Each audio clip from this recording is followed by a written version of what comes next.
తిరుమలలో వెంకటేశ్వర స్వామి వారికి శంకు చక్రాలు ఎలా వచ్చాయి తెలుసా?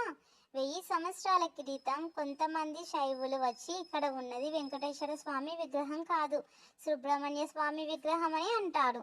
వైష్ణవులు దీన్ని తీవ్రంగా వ్యతిరేకించారు. అప్పటి పాలకుడు అయిన తొండై మండలం రాజు శ్రీ రామానుజాచార్యులను ఈ వివాదాన్ని పరిష్కరించమని పిలిపించారు.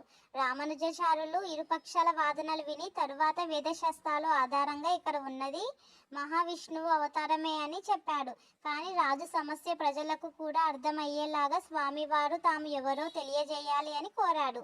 అప్పుడు రామానుజాచార్యులు స్వామి వారి దగ్గర త్రిశూలం, డమరుకం, శంకు చక్రాలు ఉంచి ఇక్కడ ఉన్నది స్వయంభూగా స్వామి వారే ఉన్నారు, స్వామివారు ఏ ఆయుధాన్ని స్వీకరిస్తారో మనకి తెలిసిపోతుంది అని చెప్పారు.